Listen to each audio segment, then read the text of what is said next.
नमस्कार दोस्तों, एक ओवर में 3 विकेट गिरने के बाद बुरी तरह भारतीय पारी लड़खड़ा गई थी, लेकिन फिर उसके बाद आखिरी 10 ओवर में हार्दिक पांड्या और शिवम दुबे ने तूफानी अर्धशतक ठोकर भारत की वापसी करवाई। लेकिन फिर उसके बाद इंग्लैंड के ओपनर बल्लेबाजों का आया तूफान, लेकिन पावर प्ले खत्म होने के बाद भारतीय टीम के गेंदबाजों ने इस रोमांचक मुकाबले में किया कमबैक। तो क्या है चौथे टी20 मुकाबले का पूरा हाईलाइट्स बताएंगे दोस्तों आपको हमारी इस वीडियो में। लेकिन दोस्तों, अगर आप भी हार्दिक पांड्या और भारतीय टीम के फैन है तो इस वीडियो को एक दिल से लाइक और चैनल को सब्सक्राइब कर लीजिएगा। वीडियो का लाइक टारगेट केवल 200 लाइक्स है। दोस्तों, चौथे टी20 मुकाबले में इंग्लैंड ने टॉस जीतकर पहले गेंदबाजी करने का फैसला किया। वहीं भारतीय टीम की तरफ से पहले बल्लेबाजी करने संजू सैमसन और अभिषेक शर्मा आए, लेकिन भारतीय टीम की शुरुआत बेहद ही खराब रहती है। पहले ओवर में भारतीय टीम 12 रन बना लेती है, लेकिन फिर उसके बाद दूसरे ओवर में संजू सैमसन आते ही 1 रन के स्कोर पर आउट हो जाते हैं और भारतीय टीम को 12 रन के स्कोर पर पहला झटका लगता है। फिर अगली ही गेंद पर तिलक वर्मा आते ही 0 रन के स्कोर पर बाउंड्री पर आउट हो जाते हैं और 12 रन के स्कोर पर भारत को दूसरा झटका लगता है।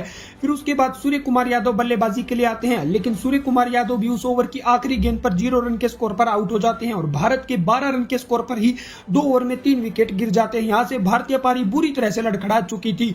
लेकिन फिर उसके बाद अभिषेक शर्मा का साथ निभाने रिंकू सिंह आते हैं। इन दोनों ही बल्लेबाजों के बीच शानदार पार्टनरशिप होती है, लेकिन विकेट गिरने की वजह से ये दोनों बल्लेबाजों पर बिल्कुल भी प्रेशर नहीं था।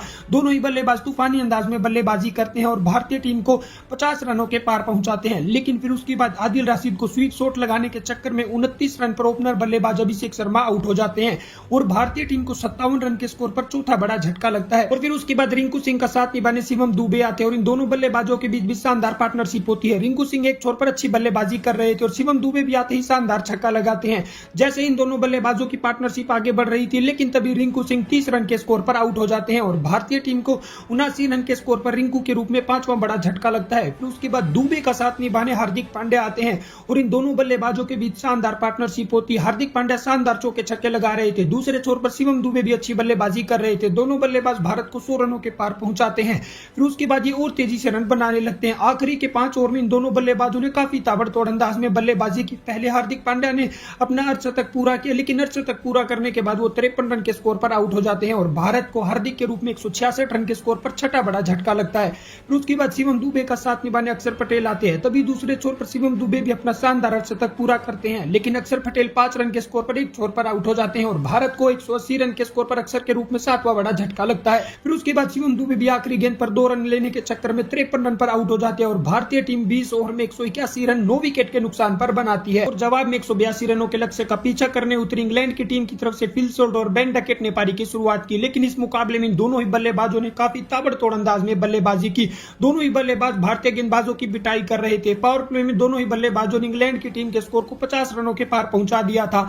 लेकिन फिर उसके बाद रवि बिश्नोई आते ही 39 रन के स्कोर पर अच्छी बल्लेबाजी कर रहे बेन डकेट को आउट करके इंग्लैंड की टीम को 62 रन के स्कोर पर पहला झटका देते हैं। फिर उसके बाद फिल सोल्ट का साथ निभाने कप्तान बटलर आते हैं, लेकिन दूसरे छोर पर अक्षर पटेल फिल सोल्ट को भी 23 रन पे आउट करके इंग्लैंड को 65 रन के स्कोर पर दूसरा झटका देते हैं। फिर जोस बटलर का साथ निभाने हैरी ब्रूक्स आते हैं, लेकिन रवि बिश्नोई शानदार गेंदबाजी करते हुए बटलर को 2 रन के स्कोर पर आउट करके इंग्लैंड की टीम को 67 रन के स्कोर पर तीसरा झटका देते हैं। फिर उसके बाद हैरी ब्रूक्स और लिविंगस्टन के बीच शानदार पार्टनरशिप होती है।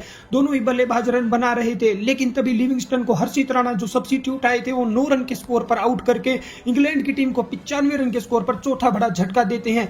अब यहां से इंग्लैंड की टीम बैकफुट पर जाती जा रही थी और आखिरी 38 गेंदों पर इंग्लैंड की टीम को जीत के लिए 68 रन चाहिए थे। हैरी ब्रूक्स एक छोर पर काफी ताबड़तोड़ अंदाज में बल्लेबाजी कर रहे थे और जैकोब बैथल उनका साथ निभा रहे थे। लेकिन फिर उसके बाद हैरी ब्रूक्स ने हर्षित राणा के एक ओवर में काफी रन बटोर लिए थे। फिर उसके बाद अगले ही ओवर में वरुण चक्रवर्ती को चौका लगाकर हैरी ब्रूक्स ने अपनी हाफ सेंचुरी पूरी कर ली थी। लेकिन फिर उसके बाद वरुण चक्रवर्ती ने 51 रन के स्कोर पर हैरी ब्रूक्स को आउट करके इंग्लैंड की टीम को 129 रन पर 5वां झटका दिया और हैरी ब्रूक्स के आउट होने के बाद क्रेज को भी 0 रन के स्कोर पर उसी ओवर में वरुण चक्रवर्ती ने आउट करके इंग्लैंड की टीम को 133 रन पर छठा बड़ा झटका दिया।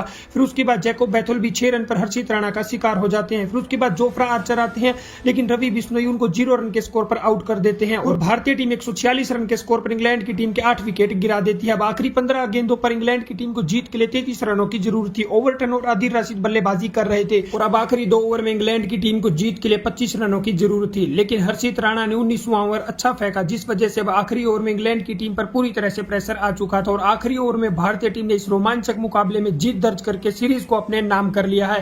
फिलहाल भारतीय टीम 5 टी20 मुकाबलों की सीरीज में 4 में से 3 मुकाबले जीत चुकी है। तो दोस्तों, इस रोमांचक मुकाबले के लिए वीडियो को लाइक और चैनल को सब्सक्राइब कर लीजिएगा।